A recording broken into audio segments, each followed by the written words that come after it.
What is the biggest Chinese belief? In Western mythology, fire was given by God. In Greek mythology, it was stolen by Prometheus. And in Chinese mythology, it was made by drilling wood to make fire. And it was made by gritty friction. In the face of the Doomsday Flood, the West took refuge in Noah's Ark, but in Chinese mythology, their ancestors fought the flood and the disaster. If you read Chinese myths, you will find their stories incredible.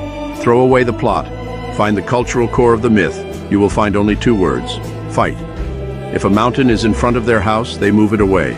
Such a spiritual core, Western mythology does not exist.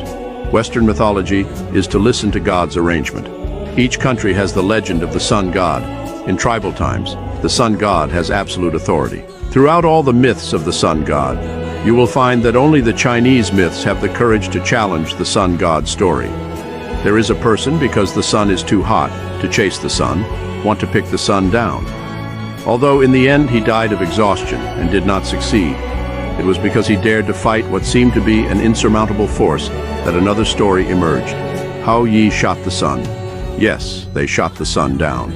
The Chinese ancestors used this story to tell their descendants that they could lose, but they could not give in. The Chinese people grew up listening to such fairy tales.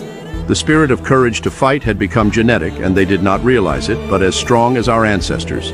A girl drowned in the sea. He turned into a bird resurrection, want to fill the sea. This is the struggle.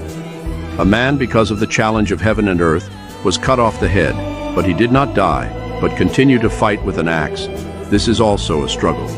Every nation's myth has its own brand, but have you ever seen a nation's myth has so many stories of the struggle between heaven and earth? Every civilization was theistic in its early days, but the Chinese were the only ones that did not fear God. Heaven and earth are inhumane, to all things for the cud dog, said is to survive on their own, cannot rely on heaven. Chinese ancestors never put the hope of survival in the favor of God. As a result, many Westerners say that Chinese people have no faith. In fact, the courage to fight, not afraid of losing, not to be convinced, is the Chinese national spirit, but also the faith of the Chinese people.